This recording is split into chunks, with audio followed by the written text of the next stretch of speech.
These are my friends. Come along with me, see how the story ends. Welcome back to another episode of the Professional Hippies podcast.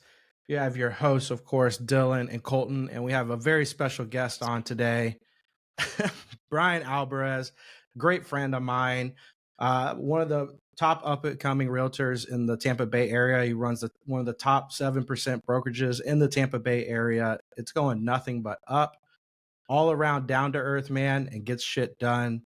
Brian Albores, welcome to the podcast. Thank you, guys. It's definitely an honor to be here with you guys, and actually, it's my first time, so just be gentle with me. We had a lot of first timers, so there's a lot of launching off from here. Yeah, I would say we're gentle enough because the good things happen after they're with us. So yeah, nice. every time. Well, Brian, welcome to the episode, man. It's you and I have known each other for years. We met, we met at a local party between mutual friends of ours years ago, and I think that was during the middle of COVID. Right in the middle. right in the middle of COVID, all 10 of us on this small balcony. I'm sure, in Florida, that's normal. There was nothing nice wrong with that. Florida COVID party. Yeah. It was nice, it allowed us to get acquainted with each other, and one thing led to another, and here we are.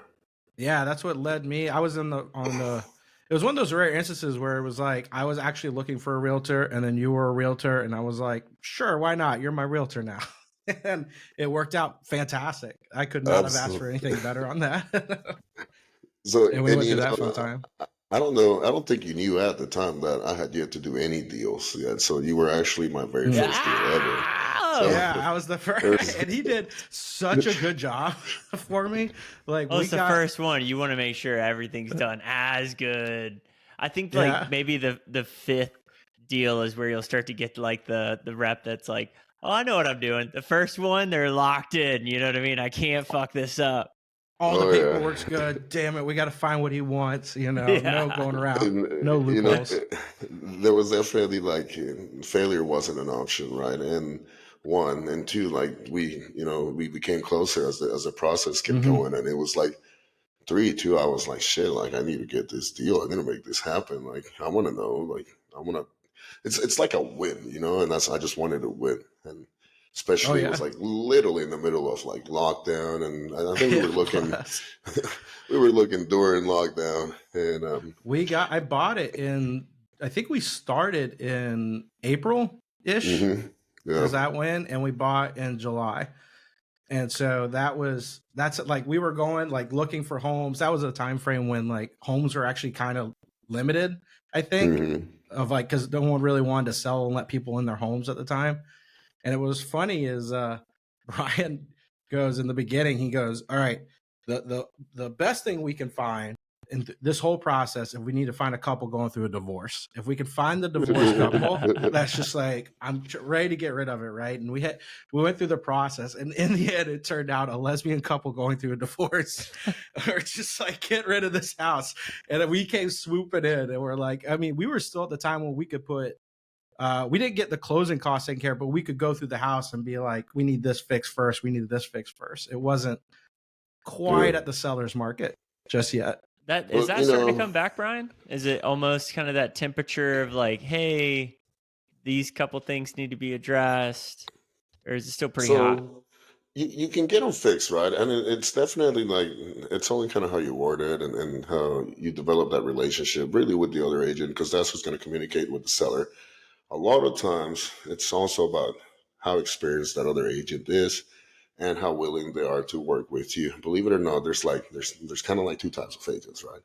You got these people that have this very famous phrase that are I've been doing this for 20 years. And I swear to you, we butt heads with those people so much. And then you have people like myself who are looking out for their client themselves. And they're like, okay, you know what? This is going to be good for you. And this is what's going to be good for you.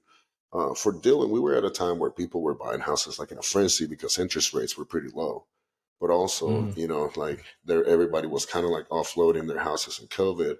So we kind of just got it at the right time, because he, in my opinion, he got the he got there right before, it was like right around July, August of 2020 when they really started, like people were going crazy overpaying for houses and things like that. So I think that one, we got lucky that we got him, especially at the time that we got him. But two, also like where his house is, he has a good investment in that house, and then where it's at is just, I mean, plus all that land, you don't get a lot of that. So to answer your question, now we are seeing sellers, being more willing to cooperate with the buyers, but we are still seeing the sellers kind of getting what they're wanting. So while we're not getting like overinflated purchase prices, we're definitely getting, the sellers are getting, a good amount. They're getting what they want. I mean,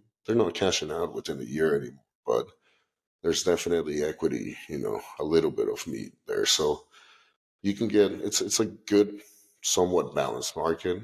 But one thing to note is that our market is going to be completely different than pretty much the rest of the U.S. So that's something to keep in mind too. I've noticed that over the past several years when people keep talking about the markets, like everyone's freaking about the housing, but when you look at the Tampa Bay area and St. Pete area, you're right. It seems completely different than what the forecasting reports are saying for the rest of the country, because it seems like everyone, and I'm sure Miami's the same way, I'm sure Orlando's the same way too. It just seems like everyone's complaining about the housing market except here. It's just the only complaint you hear here is, I just can't afford it right now, or the market is just so I'm losing my offers. Oh yeah. So one thing you're definitely seeing is because due to the interest rates, a lot of people are maybe a little scared to buy, but also it's kind of like a perfect storm too. On top of that, you have the uncertainty of the world affairs that are going on, and we have an election year coming up. Usually, the election years and elections, the campaigning and all that, it usually takes a toll on people. And for some reason, traditionally, people are not spending a lot of their money. So we see this all the time. Right before elections, people just kind of slow down, especially large purchases. I know a lot of my truly wealthy friends, and again, there's not really any rhyme or reason, because we know that millionaires are made during, unfortunately, this is the times where millionaires are made. But, a lot of my really wealthy friends, especially like the older ones, they seem to be more apprehensive with their money around these times. So I think that's one thing we're seeing. Two, honestly, from what I'm seeing in this market is, well, it's softening up a little bit as far as, the rental market, because the rental market has been going heavy, especially in the areas. It's starting to get a little bit more balanced, but the only people really purchasing homes right now are companies and investors. And what that's going to cause is it's going to create where eventually we're going to live in a market where only companies and investors and people who already own real estate are going to be the only people owning real estate. So everybody else is going to find dream. Yep. Everybody's going to be renting. Baby. Yeah. So either you want a white picket fence, we'll rent it to you. Yeah, nice. You can rent anything now. You can rent a pool pretty much. Right. You can rent anything you want. Imagine the listing, right? It's got the Airbnb of the pools. I think it's called Gusto, maybe, or I don't remember what it's called, but yeah, you got the pool in the listing where it's got a little dotted line sectioned off, like this beautiful 3-2 standalone without pool access, but for an additional. Yeah. Or if you just want the pool, we'll throw a little raft out there and you can sleep out on it. The closing gift is a flamingo. Yeah, thanks for your time. Well, a pool. Do you have any idea how much a pool costs now? It's insane. Oh yeah, it's $65 for a little one right now. Just because Spence was he's a mutual friend of ours. He was looking at a home that he purchased recently, and he was like looking to put a pool in. And I mistakenly thought they were still like 45,000. They were 45,000 probably a year and a half ago. And now in regular small 18,000 gallon and up pool. My mom just put one in, not a big one, but a small one, and I was pretty impressed by the price tag on that she got on that.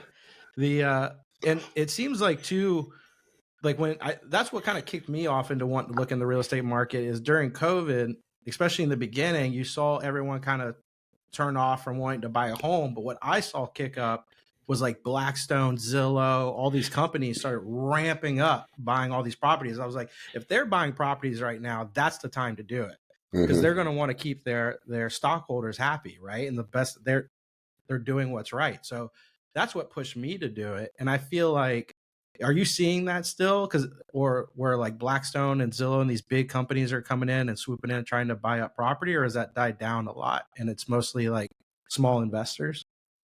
So those are what we call iBuyers. A lot of those, right? Like Zillow and Open Door and even Realtor and stuff. Like they usually have divisions that are focused on purchasing assets. Some of these guys shot themselves in the foot, right? They purchased some of these homes based on their predictions of their numbers, and sometimes they were a little bit too inflated. So, like for example, Zillow, they lost their ass out. I think they were somewhere like Zillow fucked up real hard on that, right? Yeah, because you know why? Because they went off of Zillow this estimates, right? So they purchased a lot of homes based off of estimates, and it bit them in the ass because those estimates were nowhere near. But that's because Zillow has like a vendetta against realtors, right? Like they believe that the process can all be handled between the people, but that's not the case because there's so much like minutia in between that you still have to like manage, and there's so much little stuff that we do in the background to protect the client, whether it's the seller or the buyer, and also to protect our ass. See, that's another thing that people don't count on is by having to work with us or working with us, and also we have to be accountable. I don't want to lose my career. I don't want to lose my ass out. So I'm not gonna try to screw somebody over for 10 G's when that's just a regular commission. It's like a whole career. So it's much more beneficial to work with us and to just kind of because again too we have to cover our ass. So by covering your ass, we're covering our ass too. And but to not to get too out of topic, those people did kind of they screw themselves. So what we're seeing is more of what you would say it's like small time investors, people who are like, hey, you know what, I better get in here while I can, because again, like I said, kind of seeing it, the big picture is definitely going to be a lot of these corporations owning stuff. I think just right now because of the way that the market is, those big investors, because it's all a numbers game, right?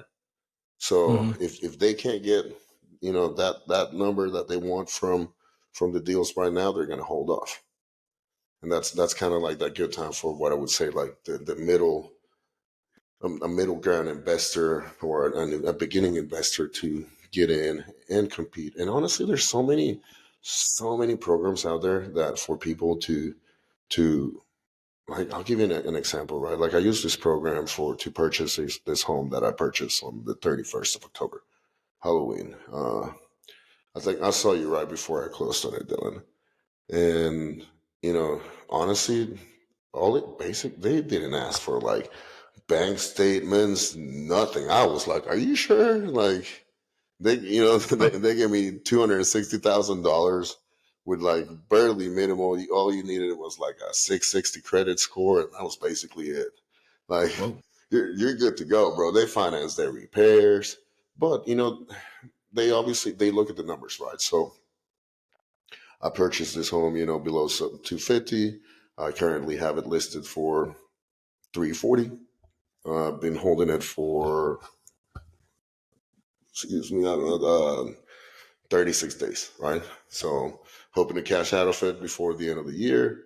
That's why I priced it where I priced it. I didn't have to put as much money into it, but I did a lot of this stuff myself. So usually when it comes to like this flipping stuff, that's the hard part, man. I don't know if you guys watch South Park, but if you saw that episode where Randy can't like figure out how to fix the oven door, and they have to keep like, they're like, how do I do this and how do I do this? And then Siri just tells them call the handyman, and then the handymans are like getting rich. It's because nobody knows how to do anything anymore. Yeah.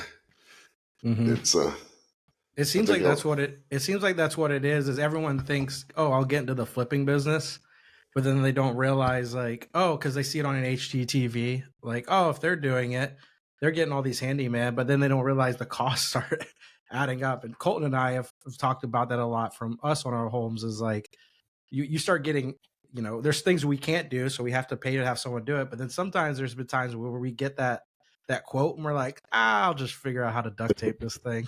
Yeah. Like some of this stuff, it's when you're flipping a home, I mean, it's amazing how far lipstick will go, right? Just painting and, just new appliances, stuff like that. And some of the stuff I look at and I'm like, it's mind boggling how much money I've saved from just giving it a good old try and it works. And sometimes it doesn't. Sometimes you fuck up and you're like, okay, like Dylan, when he did his tile, you did it right, bro. But you're like, looking back, you're like, hey, I knew going in I'd learn a skill set from that. But when you tallied up all the time, like me spackling my walls, when I tally up all the time, I'm like, yeah, maybe I saved $1,000, but like, dude, it took me like fucking days. So, Yeah, it turned into a thing. Now I got some nice toe kickers in my kitchen, but that's okay. That's a little reminder of how shitty I did. Nice. Well, if it makes you feel any better for this house, just like he was saying, the lipstick thing. So we have a saying in real estate called lipstick on a pig. And it's kind of easy to recognize. And you're like, oh, okay, this is clearly what they did here. Yeah. But now it's like being on the other hand of it. I'm like, shit, I need to figure out how much lipstick I can put on this pig, right? So it's like, just like you, I was like, I'm going to do this backsplash myself, right?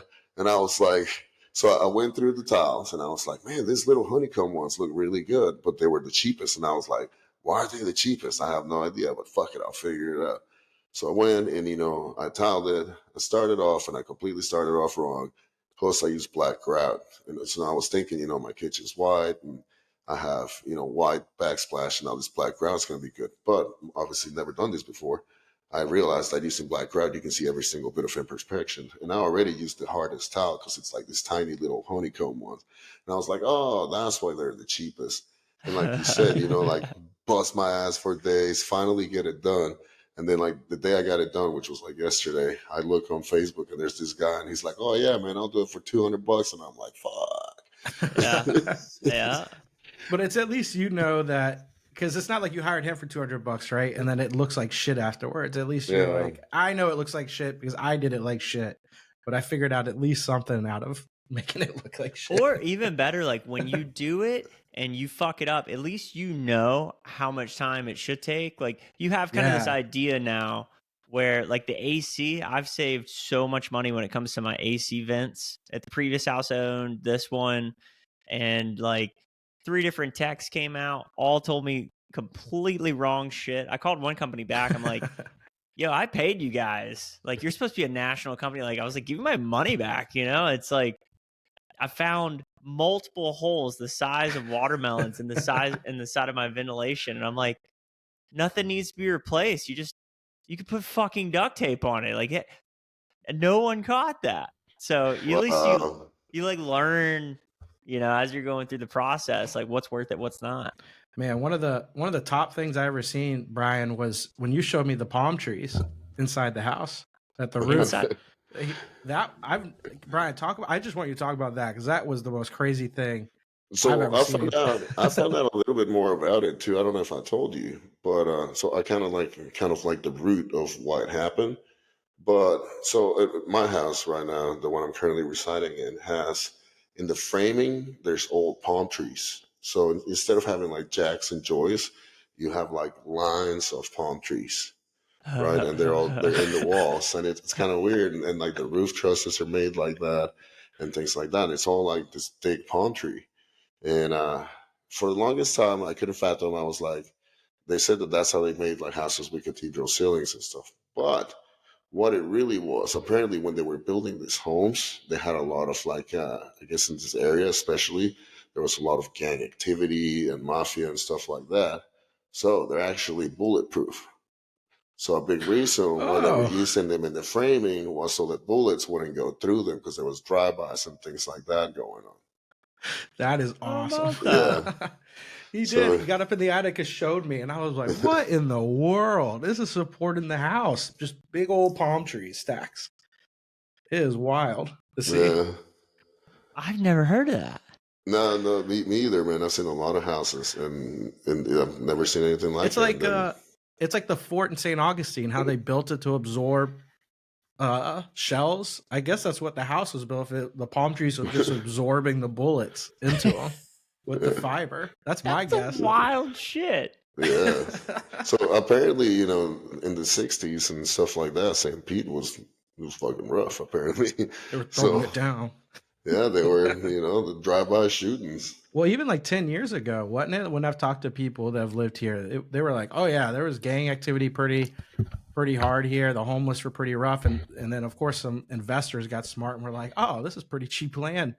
All these old people are dying off here. We can buy it up." It's hard to imagine though, St. Pete, like the gang activity. Like in my head, I'm just picturing like a gang of like old white suburban scooters rolling around with like visors on, just like putting Yeah. up mailbox flags and scooting off. They got their That might shuffleboard be- sticks.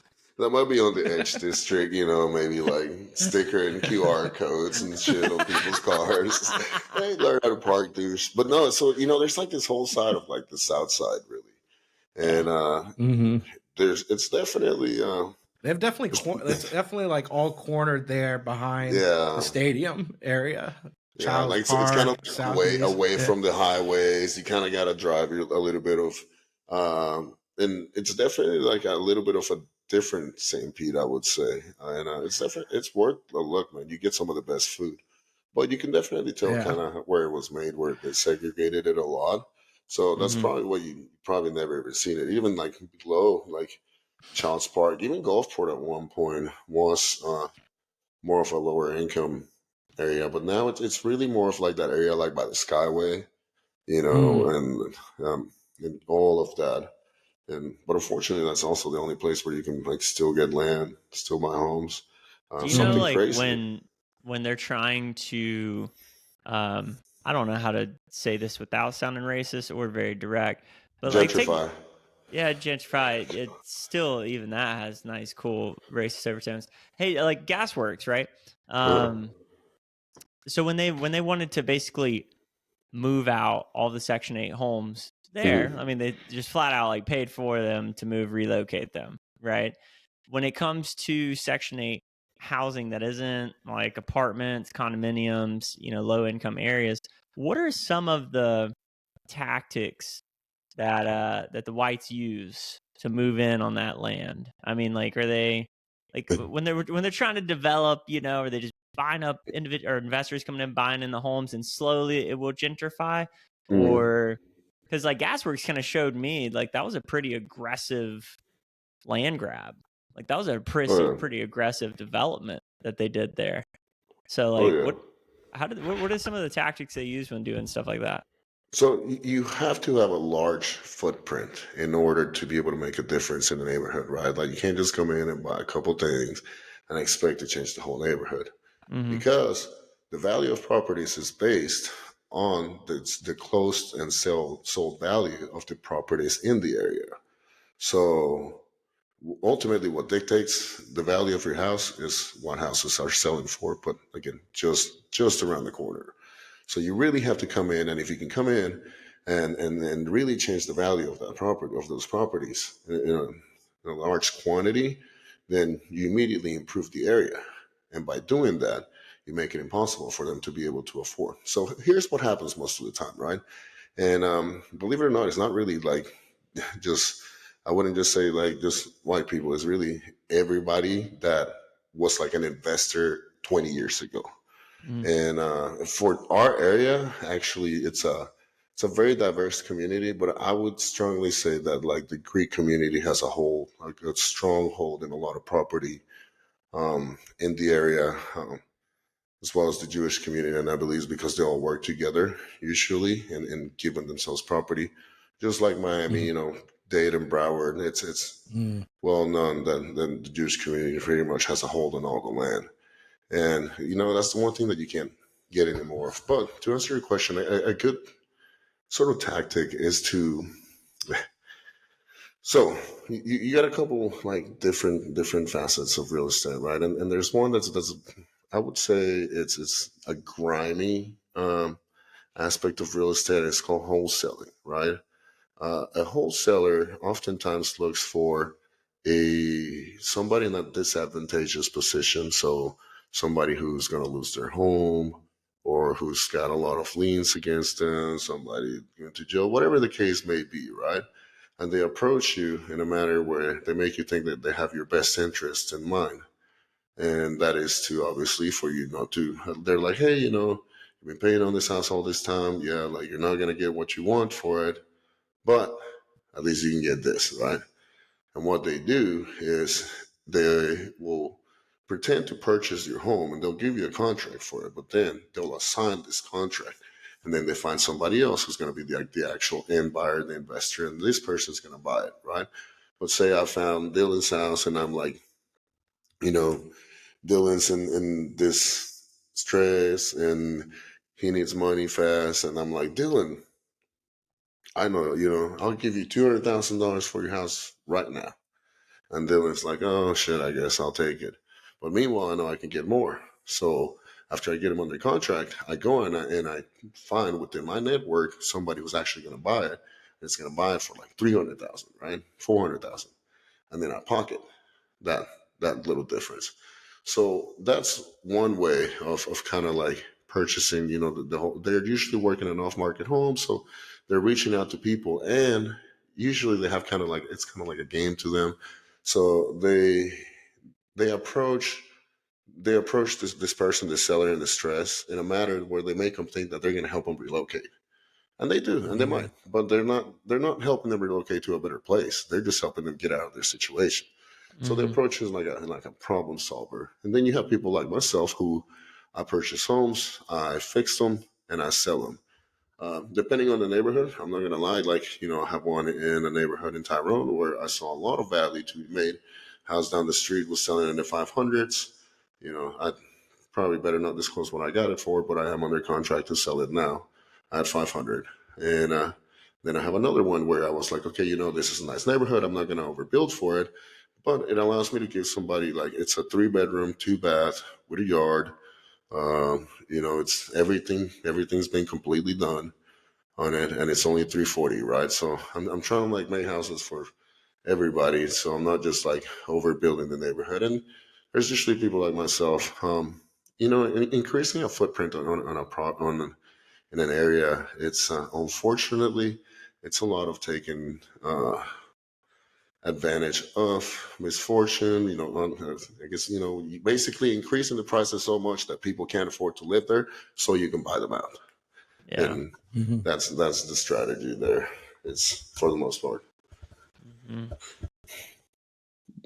But we are able to at least kind of help people find a middle ground too, because we're not greedy too. A lot of times it's also about like trying to keep the money going, and we're also new. Myself and my partners are fairly new to the flipping, right? So it's learning things, and we've definitely made some mistakes that cost us a lot of money. But at the same time, now like if Dylan comes to me and he's like, hey, I want to learn how to do a flip, I'll be like, okay, this is what you do and this is what you don't do.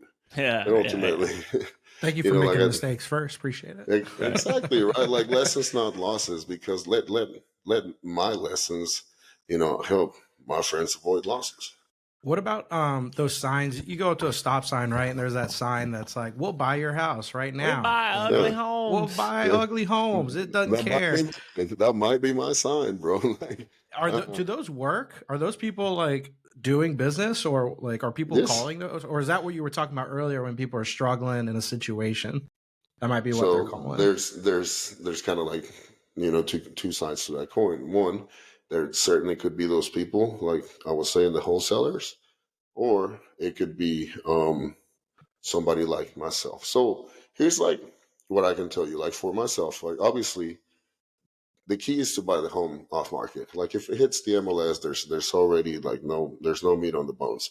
And like some of my agents kind of get butthurt when I say this, but the MLS is for losers. Like, and I know it makes me sound arrogant now, but it's like something that I wish I'd learned before, right? So it's like, for example, if Dylan's like, man, I really like this neighborhood, instead of trying to look in the MLS for a house, I'm gonna try to go to the neighborhood and I'm gonna go to those people and I'm gonna be like, yo, I want to buy your house.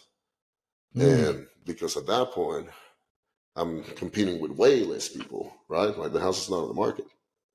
And you know, I might not, you know, and I have more room to negotiate because now they are more confident. They might not have to pay, you know, that both sides of the commission basically anymore.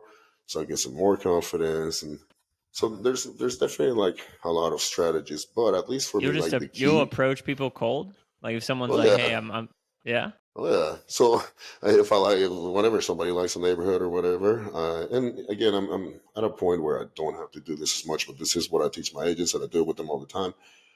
The best way to like if I wanted to sell all the houses in Dylan's neighborhood, you would watch me. You'd catch me out there walking my dog every day, and eventually everybody would get to know me. Right. So I would approach it in like a non-intrusive manner, right? Like I'd have parties for my neighborhood, or I'd do things like I'm never just like, you want to buy or sell real estate, I'm your guy. That's never the case. Like that's not how I Yeah. approach it. I never teach any of my people to approach it that way at my brokerage. It's always more of like, hey, how can I provide you some service, and how can I help you make more money? Because like, hey, I know all this stuff, so let me help you with what I know. Right. Because real estate is kind of one of those things that is one of the only, I hate to say it, was like a sure thing, right? Like the best time to buy real estate was always yesterday. Now you can't argue with that no matter what. It was always yesterday. But finding the best homes, in my opinion, like the key off market property is that house that somebody's been holding it for a while. They've been renting it out.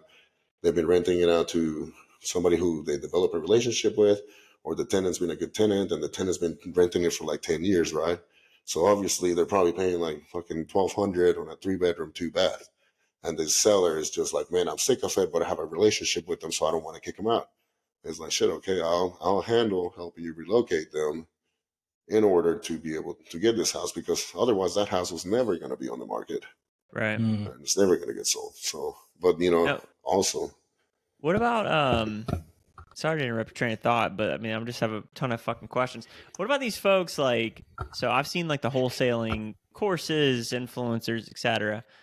What about the folks that are like seem genuine hearted, and maybe you could call them influencers too, but kind of like thought leaders that show people how to get into real estate that maybe don't have a ton of funds? They're like, you know, no money down, very little money down. Are they using hard lenders, or like, what if someone wanted to get in real estate and let's say they already have like their homestead, they have a primary residence, and they're like, you know what, I want to start flipping homes, or I want to start investing. Like, how would like the layman average person get involved with that, or have the ability to do that? that's an awesome question, man. And I think that's a great question. So, like, if I was to be like, hey, have nothing, maybe you have a property, right? So that would be ideal. That's kind of how we started, right? So our very first home, we knew the seller. He was an older gentleman, and he holds still probably 70 to 80 properties around the Pinellas County area. He's had them forever. They've all been rented out, just like I was saying. So it's like ideal. So we approached him, right? And, you know, we call him Papa G, right? So we're like, hey, Papa G, let us get one of these houses. Won't just seller finance me this house, right? Seller financing sounds scary if you don't know the terms, right? But the most common seller financing terms are, I'm only going to get a loan for 3 years, right? In those 3 years, I'm only going to pay you the interest. But at the end of the 3 years in a balloon payment, I'm going to pay you whatever price you wanted. So it's a good way for that seller to get what they wanted at the time, or what they can agree on, even if it's a value that they think that can be agreeable in 3 years. But that's kind of where your numbers are going to come in, and you're like, hey, I can definitely, you know, double the value of this property. So your strategy is going to be to refinance this property within, you know, that 2 to 3 year mark, or do like we did, right? So we did seller financing. Then we took what's called a home equity line of credit. You can only get it from a credit union, right? And it's basically a credit card against your house. They're like, okay, You got $50,000 in equity. Here's a credit card for $50,000, right? That's how much you can spend on it. So then we took that HELOC, right? And then we had the house that was seller finance, and we used that HELOC for all the repairs, right? So we purchased that home for 200, and all in all, you know, it was a lot of repairs, and it was a learning experience for us, right? So all in all, probably put like 75 on it, but we closed at 430, and it was like a 4-month holding period, right? Each month you want to account for like, realistically, I'm gonna say like 8%, like. So you can do the math, and it was a profitable deal, right? So that was her first deal right there. And the second one, we also found a seller finance home. So it's all about like trying to find these deals. So now we get the seller finance home, and we purchased this home for, and this one's also from Papa G. And you know, we got lucky with this guy too. There is a little bit of luck involved, but these deals are out there. You just have to look for them. So you get out there, and you ideally you try to find your seller finance. You're gonna have to have a little bit of money, right? You're gonna have to have a little bit to put down, like, you know, depending on what kind of relationship you might have. But just to say, you know, a random number, I'm gonna say between $25,000 and $50,000. So what you want to look for, and if I was to start over or just right away too, I would go with one of these capital companies that do like what's called a non-conforming loan. And it's like I was speaking earlier, you know, how it's like basically all you need is a 660 credit score, and they'll give you anything. So, you know, this instance, we give these people basically 60 G's that we made from our previous ones, right? And we give them 60 G's, and they give me 300. With this 300, I am able to purchase the home and fix it, right? So they even fund the repairs. However, like I was saying earlier, the hardest thing is finding people that'll do your work. Like, you think that somebody, because they're your friend, they'll do the work. Unfortunately, like, and again, I hate to keep saying it, but go back to that South Park episode, because it really depicts it the best way possible. And it's like handyman are such a rare commodity now that it's like, Really? Yeah. they're not cheap. Yeah. And nobody knows how to do anything, right? So and that's the hard part. So flipping houses, getting the money, easy, right? Like, I can help anybody and tell you and explain to you in 15 minutes how to do it. Getting that work done, that's the hard part. I have sat there and thought about that. I mean, when you just see videos, you're mindlessly scrolling. I'm like, dude, I mean, I know enough to be dangerous when it comes to reno and handiwork, but I'm like, God, there's got to be such a killing you could make of just getting talented guys together from like a trade school and just feeding them jobs and just taking a 20% cut off the top. I'm like, that's got to be a business that you could be, you know, you just have guys that don't show up fucked up, show up on time, and do great work. Like, if you could find a squad of 10 or 20 of those laymen, you'd crush it, right? Oh, yeah. But it's damn near impossible, because you know what happens too, man, is once they figure out that they know a little bit on their own, they're like, why do I need to work with this guy? I just go do this on my own. Yeah. So there's also that, you know, like it's high turnover kind of job where they all kind of eventually get to, oh, I'll do this on my own. But the key is, and at least for me, right? So I am from Mexico. I was born in Mexico, raised, I speak Spanish. That's been our saving grace, at least for myself. And I have two business partners in this house flipping thing. And they're, for lack of better terms, they're two white boys from Pinellas Park, been here all their life, bro. So, you know, when they come to the work site and they're like telling the workers what to do, the workers are like, bro, what? You know, they even act like, oh, I don't speak English, dude. Yeah. So, you know, we definitely all have like our strengths and what we bring to the table, and you know, them being local, dude, that's also been our saving grace, because it's helped us like save so much money. But also now, like, you know, somebody came up to me and it's like, I can tell you where to get the best cabinets, and I can tell you where to get them quickly, and I can tell you where this guy is that will come to your place and install them for you and assemble them. and that's the best way to do it. And all you got to figure out is how to measure your kitchen. So these are things that I had to learn for myself. Lowe's is cheaper than Home Depot, but you got to go dress nice to Lowe's, or they'll treat you like you're trying to steal something. It's crazy, dude. Like, it's one. And What? yeah, dude. So, you go to Home Depot, right? And it's like, you're used to seeing people working and they're like dirty and they look like they've been busting their ass. But you go to Lowe's and you got like Mildred working on her crafts projects at home and shit. So it's like everybody's dressed really nice. But Lowe's is traditionally cheaper. It's just weird. And it's like, these are things that, so like the other day I was doing grout, right? So it's funny. I went and I was shown this $3.6 million property. So naturally I have to dress nice. But then I had to like go and I had to finish this fucking grout. So I'm like covered in grout, and I go to this gas station and this guy's like, "Oh man, you must work hard just getting off work." And I'm like, yeah, like that made me feel good. But at the same time, I'm like, if this guy had seen me earlier, he wouldn't have said a word to me. So it's Mm. it honestly made me feel good because I was like, oh, I feel very blue collar right now. But at the same time, I'm trying to make 90 G's. That's why I'm doing I'm this. earning my commission, partner. I'm working for it, man. Not to it's sorry to kind of go off the topic there. We wanted to touch on a little bit how you were mentioning how you got into really real estate. It was a pretty unique situation how you got into that. I wanted to definitely talk on that a little bit.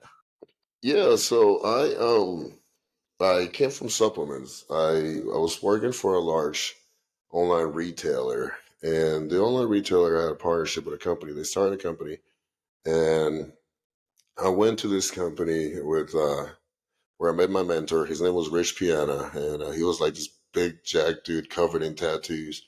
And he became popular because he went on YouTube, and he was the very first guy to just go on there and be like, all these bodybuilders are lying to you. Everybody's just doing steroids. And it's all bullshit. Did And Rich I'm not pass doing away steroids. recently? Don't. do I? Yes. Did Rich? Yeah. Did he pass away? That Rich? Yeah. I see, like 2-3 years ago. So I helped him with the company. I formulated a lot of the products.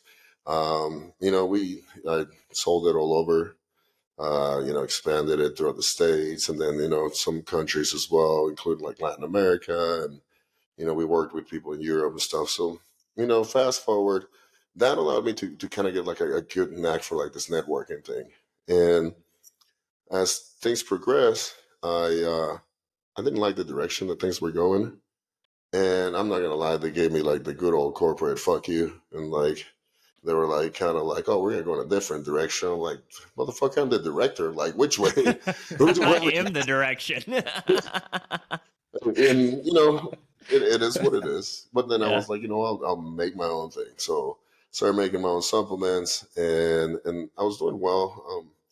I still they kind of sell themselves at this point. I stepped away more from like the pre-workouts and stuff, and I make like this. I don't know.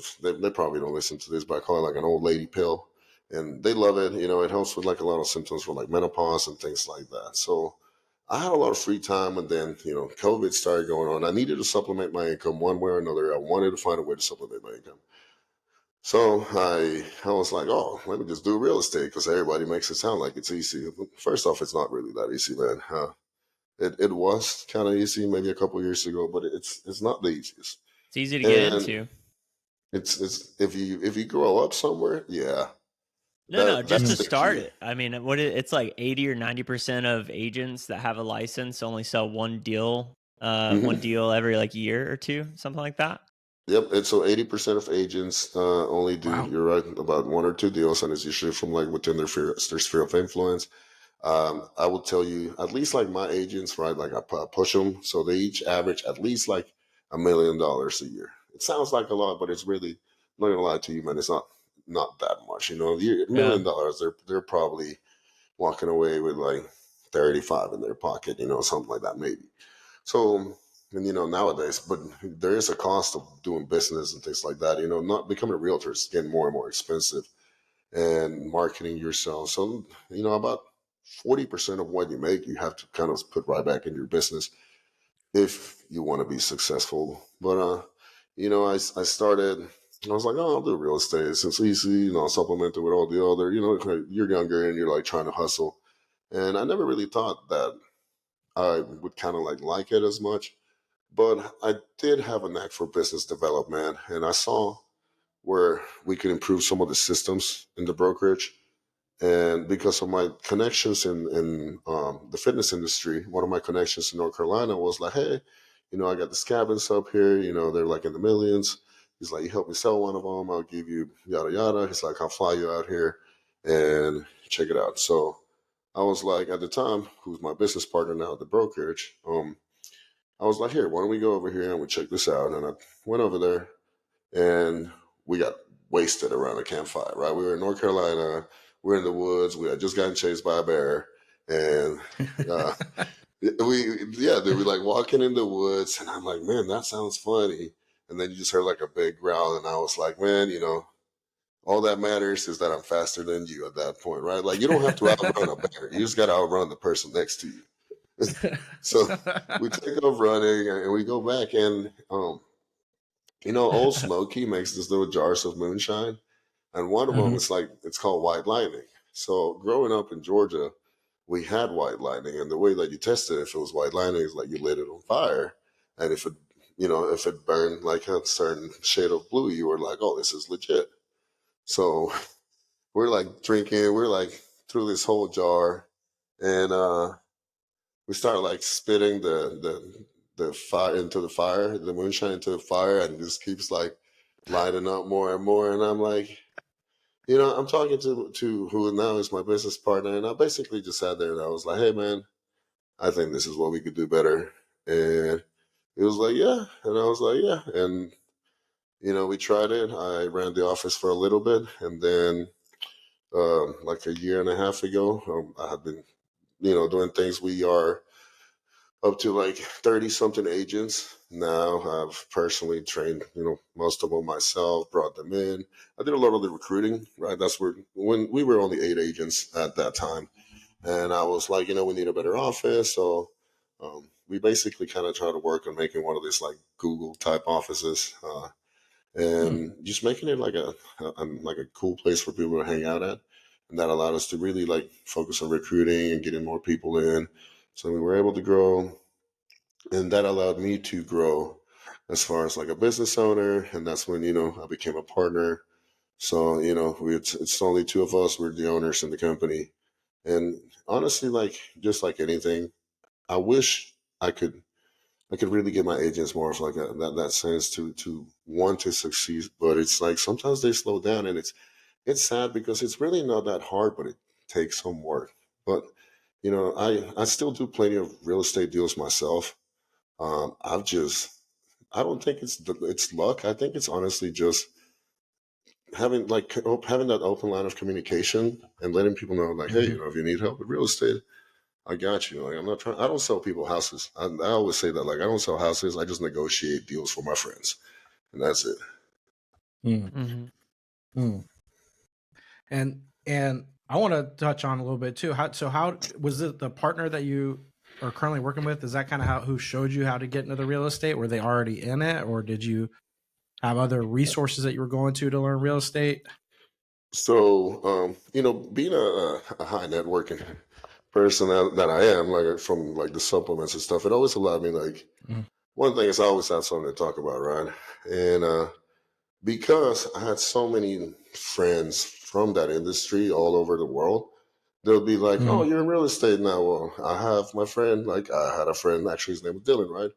And Dylan, he worked for one of like the largest private equity firms in um, Colorado, and he came into town. And I don't know what it is, man, but for some reason, I am that guy where like, oh, if you're going to town, call Brian. I got friends, right? Like, so That's called that. Okay. I know where to go. Like if you want to go out, I'll tell you where to go. What do you want to do? Like if I got friends. I know a guy, Hmm. and so I think that's also what's helped me. So for example, with like my friend Dylan, he came into town, and he just knew so much more. When it comes to real estate, the more knowledgeable you are about actually like the loan products or the money and how to like get the money and how to make it work for people, uh, the more dangerous you are as an agent, right? So, and then this guy knew everything. I mean, they were like funding projects for like fucking NASA, dude. Like they were funding all kinds of shit. And, we were like, we just sat down, and I'm also not afraid to tell somebody like, hey, the only thing I don't know is that I don't know shit. So whenever I see somebody that's like way more successful, way more knowledgeable, I ask them straight up, right? And so me and Dylan, we were like sitting there, and I just randomly was like, "You're from Colorado?" I was like, "I got some mushrooms from Colorado."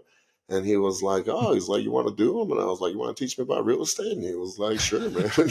And like, you were able to have so many conversations. I think at one point we were probably crying and hugging each other, bro. And it's funny. This man, like, he literally came for like a lunch meeting, and he ended up having to like miss his plane, delay. And then, but then it's funny because then when he told his buddy what happened, he was like, "Oh, you were hanging out with Brian," and he was like, "Oh, yeah." Like it's pretty common. And I had another instance, and again, this is just kind of what happens. But I had some buddies come into town, and they were like friends of friends, and they were like, "Oh, well, you just gotta hit up this guy Brian." They're like, "Hey, we're in real estate." They randomly call me. He's like, "I'm a lender from Jersey and from Philly," and he was like, "I'm with my buddy. We came for the game. Would you mind just kind of going to dinner with us and telling us about the market?" And I'm like, "Shit, free dinner, absolutely." And dinner turns to drinks, and drinks turn to long nights and early mornings, and before we knew it, it was like we were best friends. And actually, a few weeks ago, I was sitting here pounding a couple shots of tequila, and out of nowhere, like the notification for the Christmas party showed up. So I had the bright idea to just go ahead and purchase a ticket. So I'm flying to Philly Friday for some like random Christmas party, and then I'm flying right back for these people. But it's because like doing shit like that, like that's my real estate, bro. Like I can't tell you much about selling and buying houses, but I've made some pretty damn good connections. Man knows how to network. Hell yeah. Absolutely, man. So, networking has been the key, at least for me, to really, like I told you, I've had deals from Instagram, dude. I can't believe that shit's happened. I'm not gonna lie to you. For somebody to just like, the real estate bros, you've been popping off on your account there, doing some Let's see that cool, wacky, out there type of real estate videos. Yeah, I gotta. Everyone's like, "Look at me, look how nice I am," and you're just like, "I'm on the beach. You should also be on the beach. Come here and do this." I don't know. So- You got some cool videos. Tell us some crazy. Do you got anything came from that? Like your crazy stories from that, or some wacky real estate absolutely. stories? I don't know. So there was one guy, right? And this guy, dude, he like hit me up, and at first I didn't even think it was real. I'm not gonna lie to you. He was like, "Yeah," he's like, "I have this house, it's listed." He's like, "Can you tell me why you think it's not moving?" And I was like, let me look at it. And I was like, Well, I was like, "Well, for one, it's like it's full of shit. Like there's a bunch of shit in it." And it's like looks like somebody's living in it. I was like, he's like, "Well, yeah, it was my dad's. He died in it." I was like, "Oh shit, well, yeah, fucking your house smells like dead man, probably, man." So basically, he had it listed with this little nice lady, and she was from Hudson, and unfortunately, we had a few words because like I'm not here to make friends with other agents, and I'll say that I'm here to protect whoever I'm working with. And she got a little mad because basically the guy fired her. And he approached me and he was like, "You guys are go getters. We're the Tampa Real Estate Bros, right? It's what we call them. We have even our real estate team is called that. Like, so it's like when like the National Association of Realtors has to address us, they have to address us as Tampa Real Estate Bros." We did it on purpose. That is awesome. It was honestly, because all it was our agents kept being like, "Oh, you can't do shit, you can't get shit." Like not us, but in general, they were like, "I can't do nothing," right? And we're like, "I bet you we make a page right now, we get a deal from it, and sure fucking enough, right?" And we were just trying to prove a point. That's the only reason we even started that thing. Mhm. And granted, we've been slacking on posting lately, but just because we've been slammed, man. But it really did help. So this guy messaged us and was basically like, "I'll fire my realtor right now." And I was like, "All right, man. So we'll figure it out, right?" So long story short, he fires her, and we get the agreement. And I'm like, "All right, man, let's go check out this house. Like, let's figure. It's a brand new house. It's 1 year old. Like, why is it not selling? And so you like the first thing is like you walked in and there's a big man at arms, right? And the man at arms had an insulin needle sticking out of the fucking the head, but like the pen, right? Not like a needle, like a regular pen. And I'm like, shit, I hope he didn't have like he didn't die from like a diabetic coma or something, you know? I was like, that's probably why he died. So look, he had like a bunch of weird shit. You can tell like maybe he had some style, but he was definitely old, right? But there was this one weird thing, dude, and it just like it always caught me off guard. And his closet was like an L shape, right? Like it went in and then it bent. But in the part that bent, there was like a good enough area, and in that area there was a chair and like a tapestry picture of like an old African woman. So I called it his jerk hut. I can't think of what else it was, or I can't think of anything else, right? Like I just thought that was weird. That is weird. That's Weird. so weird, but and it was weird because like we had to like some of those personal items we had to like ourselves remove, right? So we were like sitting here like having to remove his old man stuff and put it in a box for the kid, and like finding all kinds of weird shit like old mortar shells and that were still alive and yeah, and just weird stuff. And then we hold an open house. We have an agent do an open house, and this lady comes and she was like, "No, I don't want to buy it. I just wanted to see the pervert's house." And we're like, "What the hell do you mean the pervert?"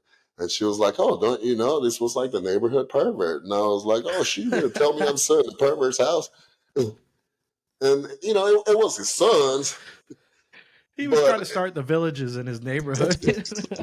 Well, I don't think that the federal government's too. I don't know what kind of pervert he was, man. I don't want the details on it, but you know, the whole jerk hut in itself threw me off enough where I was like, oh shit, wow, there's some weird. And there was, you know, he had just like weird stuff in his house, but I will say some of the stuff he had, like he got style. Like, for an that old sounds man, like a proving point type of house. You're like, if we could do this house, we could do any house.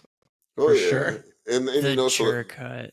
The jerk hut, you know, the lady, she just didn't. I think she had like an estate sale company or not an estate sale, but like a consignment store. So I think she was trying to like make money off of selling his little things, little by little, and wasn't concerned with selling the house. I don't know. It actually only took us like less than a month to sell it, and she could have sold it in 6 months. That, or maybe it's like the systems that we use. At least we put it. You know, I do like targeted ads, and like I said, you gotta invest a little money like to sell this house. Some of these agents think like you just put it up there and just wish something happens, but you actually gotta like get it, just like anything, right? You gotta put some money behind it if you want to get it in front of people's eyes. My favorite thing when looking for homes is just looking at all of the god awful listing photos. When you just see just like people in their 60s that go, I want to give real estate a shot, and you got like a fucking camera phone in the mirror. You know, like forget about a photographer taking a picture. We get that nice haze from like a 80s, vanilla going on that's just patinaed the house, and you're like, what the fuck is going on here? Oh, bro, I have seen some shit, and I will say that like I've seen some houses where you're like, what the fuck, man? And then it's also like it feels illegal that someone let them buy that or do it. It's crazy too, It's, for example, I'll give you a perfect example in Pinellas County, and this is something that I always tell everybody to look for. And you might not see it as much anymore because they've been trying to cover them up, right? But there's a lot of houses where, if you look like in like this 60s to like 80s builds, if you look in the bathrooms, if there's like a say like a cubby where sometimes it looks like you can put your stuff in, like your shampoo or whatever, or there's sometimes they put like a window pane glass. That actually used to be a window because there were so many, like when they were building houses, it was like nudity was like a big thing. So all the showers came with windows, but the windows were facing like the inside of the house. Yeah. So you can watch somebody shower and things like that. So it's funny, like here in all of Pinellas County, a lot of these houses, like people don't know it, but it's like, oh yeah, that used to be a window. They were all jerk huts. They were all jerk huts. That was just an old timer living out the old dreams. One of the last to die out. So, couple of baby boomers jerking to each other. So I'll give you. Actually, I learned this recently because one of my agents was one of the top salesmen at the village, right? So the loofah thing actually is for another reason. They all had Toyota Camrys. All of them had silver Toyota Camry. That was like 99 out of 100 people that lived there had a fucking silver Toyota Camry, right? And when they left the parties, they didn't know which one was their fucking car. So they started putting a colored loofah on it so they could figure out which one was their fucking Toyota Camry. And then old Betty Sue just started getting dicked down for no reason. I mean, bro, this stuff that comes out of there that you hear, and you know what's crazy is that they even have like a monopoly on their real estate. So you cannot sell real estate there if like I can't sell in the villages, period. I can only like refer it out to somebody that works there. So they only have like a certain number of people allowed to sell there, and you can only work with them. If you want to sell your house, you have to go through them. It's crazy. It's like a wild. Like they control For better everything. or worse, though, when you go to the villages, it is the most surreal experience ever. It has this dystopian Truman Show kind of feel where like all the grass is perfect because it's so hyped up on fucking fertilizer and all the paint's perfect because the builders are scared about getting fired. So they're like, everything's perfect all the time. We're all having fun. Everyone's having a magical day of their life. They're causing the red tide. Meanwhile, they're probably committing like human sacrifices every other night over there. For sure. Some of that, 100%. they're just, it's like the 10% of folks that actually saved and pulling out their Roth ROA. So they're like, they're just catering to they're like, we know that sweet, sweet retirement money's there, baby. So come on in. So, speaking of retirement money, again, being a networking person, I have had the pleasure of being invited to some of these like more elite circles, right? And not that I go, I just want to be clear because all they're doing is fucking each other. It's insane, bro. Like the people that own, like, I can name you like 3 clubs downtown, and they have this thing. Like, I'd rather not say the name, but they have a name for their little club, right? So like, there's a club we used to go to, Club 260. I don't think it's there anymore, but they used to have like swinger parties there right before it opened on the weekend. Wow. And they got off knowing like, oh, all these people are like sitting on our juices and shit. And what a way to network, dude. And, is that why that little private bar was up in the corner? That was the sidebar. It's the yeah. If you want to get away from the activity, here's this sidebar. It was like a craft bar they had tucked away in the club. I would go there, hang out there. That's where they would meet, before. And they had like these crazy parties, right? And like funny. One of my business partners, like my inspector, right? He's all about them. That's how I learned about it. And then they call it like a repo depot. And because they used to repo houses or some shit like that, and then they would like have these parties in there. So now it's like they've gotten so big that they want all these clubs and shit around town, where now they're just, fucking each other in the club right before it opens. They're just sitting there like, that's gonna be a baby. That's gonna be a new T-Pain song. Love it, though. Like everybody's dancing, and that's what they get off. I guess once you get to a point where you have all the money, it's like, what else am I gonna do to have fun? So those old people we saw standing in the corner, it turns out they were having a way better time than we all were. Oh yeah, they've been there since 2 p.m. They're fucking 3 beans and God knows what else deep, and they've already had sex with 2 strangers. God damn. I mean, what better way to give out a business card than between your ass cheeks? Just got a peacock tail of business, baby. There you go. Oh man, that is too. Well, man, Brian, we could keep you on, I think, forever here. You've got some good stories and some good knowledge. We'll have you back on for sure. I want let's do round 2, be like realtor after dark or something. We'll all take some mushrooms and just talk about take a little bit of mushroom microdose and let's go. Let's all hug each other in the end. I'll give you guys all the secrets. Yeah. Awesome, man. Thank you so much for having me too, man. It's been a great opportunity, and I look forward to. We have one more question before we go. We ask every one of our guests, if there was a question you wish more people ask you, what would that be?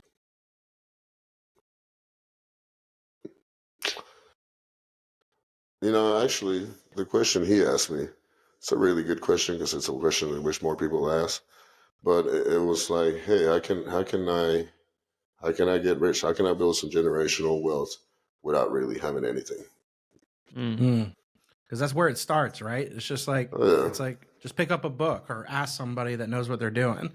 You got to start somewhere, I guess. So that is a good question. Don't be afraid to ask, man. You can't be afraid to ask questions. If anything, I will tell you straight up, if I've gotten anywhere in life, it's because I've never been afraid to ask, right? Like the worst things they can say is no.